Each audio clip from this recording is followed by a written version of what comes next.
안녕하십니까. 저는 금융권에서 40년간 기업 장부와 바닥 경제를 분석하다가 지금은 작은 경제 연구소를 운영하며 여러분 같은 소상공인들의 자산 상담을 돕고 있는 박 소장입니다. 여러분, 요즘 주유소 가기 겁나시죠? 어제 분명히 1,600원대였는데 자고 일어나면 앞자리가 바뀌어 있습니다. 줄기 계량기 올라가는 속도가 매 심장 박동보다 빨라서 눈 감고 기름 넣는다는 분들이 태반입니다. 예전엔 당당하게 가득이요 외쳤는데 이제는 눈치 보며 5만 원요 하게 되는 그 서글픈 마음. 제가 누구보다 잘 압니다. 제가 1970년 IMF 때도 현장에 있었습니다. 그때도 나라 망한다는 소리에 주유소마다 차들이 수백 미터씩 줄을 섰죠. 그런데 지금 돌아가는 꼴을 보십시오. 중동에서 총소리 한번 나면 주유소 가격표가 빛의 속도로 올라갑니다. 이상하지 않습니까? 기름값 오를 땐 로켓인데 국제유가 내려갈 땐 왜 거북이입니까? 이게 과연 전쟁 때문일까요? 아닙니다. 이건 여러분의 지갑을 털어 누군가의 배를 불리는 정교한 시스템의 문제입니다. 오늘 제가 여러분이 기름 넣을 때마다 정유사가 얼마나 앉아서 돈을 버는지 그 불편한 진실을 낱낱이 공개하겠습니다. 이 이야기가 여러분의 노후 자금을 지키는 방패가 된다면 구독과 좋아요로 힘을 보태주십시오. 지금 여러분 동네 기름값은 얼마입니까? 정말 2,000원 넘었습니까? 댓글로 남겨주시면 제가 직접 대응 전략을 조언해드리겠습니다. 자, 지금부터 정유사들의 잔치와 우리가 당장 알아야 할 5가지 진실을 말씀드리겠습니다. 첫 번째로 말씀드리고 싶은 건 여러분이 내는 기름값의 정체입니다. 먼저 쉽게 설명해드리겠습니다. 우리가 주유소에서 넣는 기름은 정유사가 중동에서 원유를 사와서 공장에서 끓여 만든 결과물입니다. 원유를 휘발유나 경유로 바꿀 때 남는 이윤을 전문용어로 정제마진이라고 합니다. 쉽게 말해 기름 한 방울 팔아서 정유사가 얼마나 남겨먹느냐는 숫자죠. 이게 왜 중요하냐고요? 기름값은 우리 경제의 혈액이고 정제마진은 그 혈액을 독점하는 자들이 챙기는 통행료이기 때문입니다. 금리가 돈의 가격이라면 기름값은 물건의 가격을 결정하는 가장 기초적인 에너지의 가격입니다. 이 가격이 흔들리면 서민의 삶은 뿌리째 흔들립니다. 제가 신입사원이었던 1982년 당시를 떠올려 봅니다. 제 첫 월급은 35만 원이었습니다. 그때 휘발유 가격은 리터당 600원 정도였죠. 지금 월급이 400만 원인 시대인데 기름값은 3배가 올랐습니다. 숫자로만 보면 별 차이 없어 보이지만 생활 물가와 연동된 기름값의 파괴력은 예전과 비교할 수 없을 만큼 커졌습니다. 제가 근무하던 시중은행 기업금융부서에서는 정유사들의 재무제표를 매달 검토했습니다. 그때 제가 본 장부의 비밀을 하나 알려드릴까요? 국제유가가 오를 때 정유사들은 재고, 평가 이익이라는 것으로 앉아서 수천억 원을 법니다. 창고에 싸게 사둔 기름 가치가 자고 일어나니 수십 %씩 뛰는 겁니다. 여러분이 기름값이 올라서 한숨 쉴 때 그들은 창고 안의 기름을 보며 미소 짓고 있다는 뜻입니다. 지금은 어떻습니까? 지난주 제 상담실에 58세 자영업자 김 사장님이 찾아오셨습니다. 김 사장님은 경기도에서 작은 물류 트럭 한 대를 운영하며 생계를 잇고 계십니다. 2020년 코로나 때는 저금리로 대출도 받고 버텼는데 이제는 기름값 때문에 운행을 하면 할수록 적자라고 눈물을 글썽이셨습니다. 리터당 1,900원이 넘어가니 한 달 기름값만 200만 원이 넘게 나갑니다. 차 할부금 내고 기름값 내면 손에 주는 돈이 100만 원도 안 됩니다. 그런데 소름 돋는 사실은 김 사장님이 고통받는 그 시각에 우리나라 4대 정유사들은 사상 최대 영업이익을 기록하며 수조 원대의 돈잔치를 벌이고 있다는 점입니다. 전쟁으로 국민들은 죽어나가는데 정유사는 전쟁 특수를 누리며 기본급의 1000%가 넘는 성과급을 챙깁니다. 이게 과연 우리가 믿어온 공정한 경제입니까? 여러분, 지금 당장 확인하십시오. 주유소에 가시면 영수증을 꼭 챙겨서 세금 항목을 보십시오. 우리가 내는 기름값의 40%에서 50%가 세금입니다. 정부가 유류세를 깎아준다고 생색은 내지만 그 혜택이 주유소 가격에 100% 반영되지 않는 경우가 허다합니다. 정유사가 중간에서 마진을 챙기거나 주유소가 기존 재고 핑계를 대며 가격을 안 내리기 때문입니다. 만약 여러분의 통장 잔고가 매달 기름값 때문에 구멍이 나고 있다면 이미 여러분의 가게 경제에는 빨간불이 켜진 겁니다. 손놓고 있다가는 나중에 정말 큰 위기가 닥쳤을 때 버틸 힘이 없습니다. 두 번째로 다룰 진실은 비대칭성의 법칙입니다. 이건 제가 40살 무렵 본사 심사부에서 일할 때의 일입니다. 당시 제 동료 중 한 명이 원자재 분석 전문가였는데 그 친구가 술자리에서 이런 말을 하더군요. 박 소장, 기름값은 올라갈 땐 로켓이고 내려올 땐 깃털이야 라고 말이죠. 원유 가격이 1% 오르면 국내 주유소는 다음날 즉시 2%로 올립니다. 하지만 원유 가격이 5% 폭락해도 주유소는 일주일 뒤에나 찔끔 0.5%를 내립니다. 이걸 보고 전문가들은 하방 경직성이라는 어려운 말을 쓰지만 제 눈에는 대기업들의 탐욕으로 보입니다. 제가 근무하던 은행 창구에서 매일 대출 연장을 신청하던 서민들은 이런 구조를 모릅니다. 그저 전쟁 탓이려니 세상이 흉흉해서 그렇겠거니 하며 스스로를 탓하죠. 지난 상담 때 만난 63세 택시기사 이 씨 사연을 들어보십시오. 이 씨는 하루 14시간 길 위에서 사투를 벌입니다. 그런데 한 달 수입 500만 원 중에 가스비와 기름값으로 300만 원이 나간답니다. 남은 200만 원으로 월세 내고 손주 용돈 주면 본인 점심은 컵라면으로 때워야 합니다. 이런 분들이 전국에 수십만 명인데 정유사 회의실에서는 어떻게 하면 이익을 더 극대화할지 보고서가 오갑니다. 이게 제가 40년간 본 대한민국 경제의 아픈 단면입니다. 세 번째 섹션에서 말씀드리고 싶은 건 중동 전쟁의 공포가 어떻게 마케팅으로 활용되는가입니다. 이란과 이스라엘이 드론을 쏘고 미사일을 날리면 국제 원유 시장은 요동칩니다. 그런데 사실 호르무즈 해협이 완전히 봉쇄된 적은 역사적으로 거의 없습니다. 공포는 실제 사건보다 항상 훨씬 크게 부풀려집니다. 제가 35년 전 처음 은행에 입사했을 때 선배들이 가르쳐준 게 있습니다. 위기는 누군가에게는 가장 큰 세일 기간이다 라는 말이었죠. 정유사들은 중동 정세 불안을 핑계로 가격을 선제적으로 올립니다. 혹시라도 원유 수급이 끊길까봐 올린다는 논리지만 그 결과는 항상 정유사의 사상 최대 실적으로 귀결됩니다.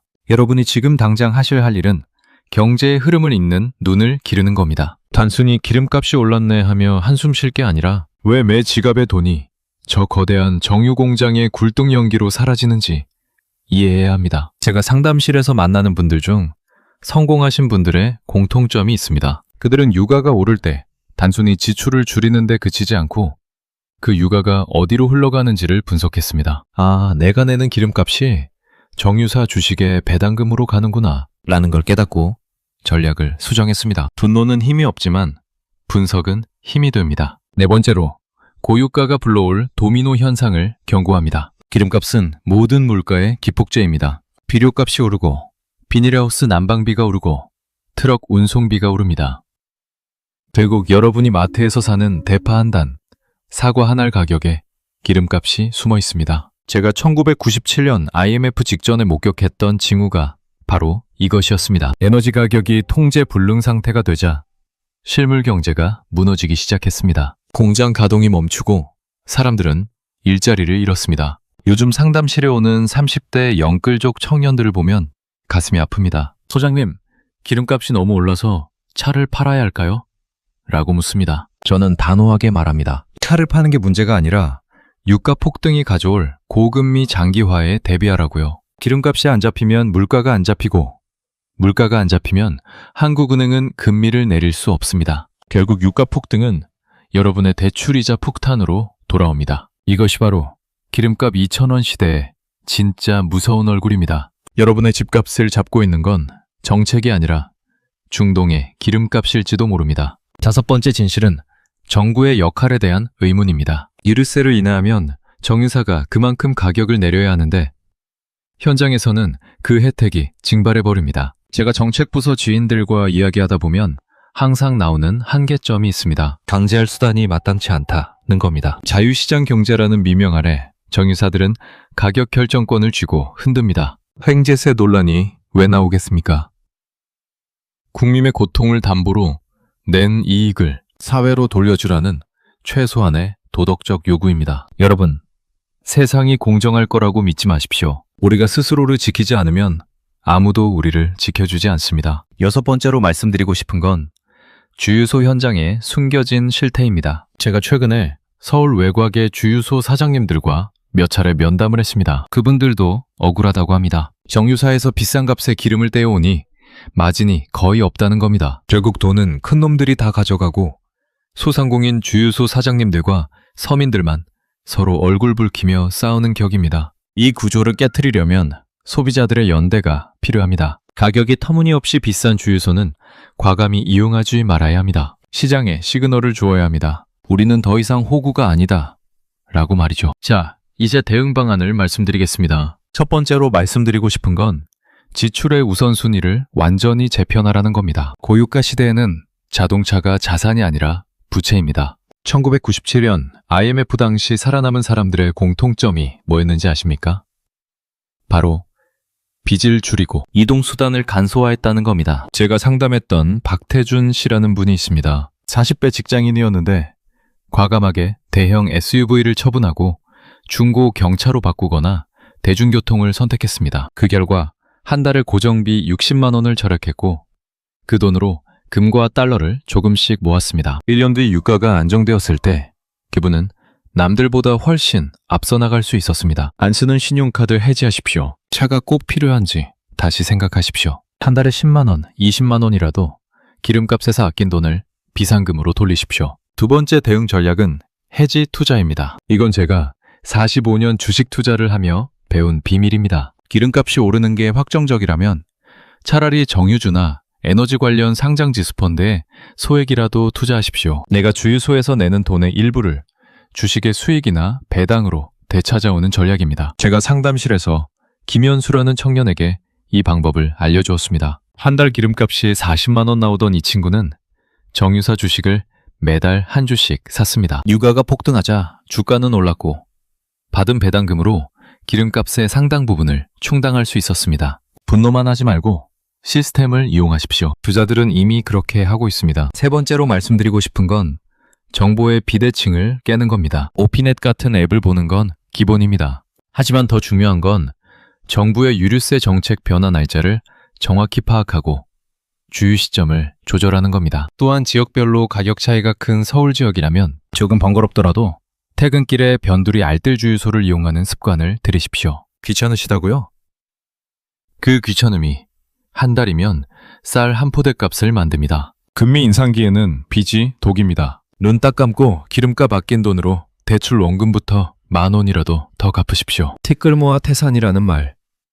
요즘 같은 불황에는 진리입니다. 네 번째로 고정지출 중에 보험과 통신비를 다시 보십시오. 기름값이 오르면 매 소득에서 가용자산이 줄어듭니다. 이때는 다른 구멍을 막아야 합니다. 제가 상담한 한 주부는 보험 리모델링만으로 월 30만 원을 아꼈습니다. 그 돈이면 지금 폭등한 기름값을 상쇄하고도 남습니다. 위기는 한 곳에서 오지만 해결책은 여러 곳에 있습니다. 내 주머니에서 새어나가는 돈을 샅샅이 뒤져보십시오. 다시 한번 말씀드립니다. 제2의 IMF가 올지 안 올지는 아무도 모릅니다. 하지만 확실한 건 기름값 폭등이라는 징후는 이미 우리 경제의 기초 체력을 심각하게 갉아먹고 있다는 겁니다. 정유사들이 돈을 쓸어 담는 동안 서민들의 삶은 벼랑 끝으로 내몰리고 있습니다. 1997년 IMF 당시 살아남은 사람들이 있었습니다. 그들은 결코 특별한 사람들이 아니었습니다. 단지 준비했던 사람들이었습니다. 빚을 줄였고 현금을 모았고 위기를 기회로 바꿨습니다. 반대로 무너진 사람들도 있었습니다. 단지 설마 기름값이 계속 비싸겠어? 정부가 어떻게든 해주겠지 라고 생각하며 아무것도 하지 않았던 사람들이었습니다. 오늘 이 이야기를 듣는 여러분은 이제 선택해야 합니다. 준비할 것인가? 아니면 설마 하며 살 것인가? 정유사의 배를 불려주는 소모품으로 남을 것인가? 아니면 이 불공정한 게임 속에서 내 자산을 지키는 현명한 자산가가 될 것인가? 저는 여러분이 후자가 되기를 간절히 바랍니다. 세상은 냉정합니다. 제가 금융권에서 40년을 일하며 배운 가장 큰 교훈은 돈은 눈물이 없다는 것입니다. 대기업 정유사가 여러분의 사정에 봐줄 것 같습니까? 천만에요. 그들은 숫자로만 세상을 봅니다. 그러니 우리도 숫자로 무장해야 합니다. 내 지갑에서 나가는 1,000원, 10,000원이 어디로 흘러가는지 똑똑히 지켜봐야 합니다. 이제 마무리를 하려 합니다. 기름값 2,000원 시대는 우리에게 큰 시련입니다. 하지만 이 시련을 통해 우리는 경제의 민낯을 보았습니다. 누가 우리의 고통을 이용해 돈을 버는지, 그리고 우리는 그 속에서 어떻게 살아남아야 하는지를 배웠습니다. 이 배움이 여러분의 통장 잔고를 지키는 강력한 방패가 되기를 바랍니다. 내일 아침부터 작은 행동 하나만 바꿔보십시오. 주유소 가기 전 앱으로 가격을 비교하고 차 안에 불필요한 짐을 비워 연비를 높이십시오. 통장 내역을 확인하고 한 달 기름 지출을 정확히 계산해 보십시오. 그리고 그 아낀 돈으로 무엇을 할지 계획하십시오. 그 작은 변화가, 그 꼼꼼함이 거대한 경제 위기의 파도 속에서 여러분과 여러분의 가족을 살릴 수 있는 유일한 길입니다. 세상은 쉽게 변하지 않아도 여러분의 배운이 변하면 여러분의 세상은 달라집니다. 긴 이야기 들어주셔서 감사합니다. 지금까지 여러분의 경제 멘토 박 소장이었습니다.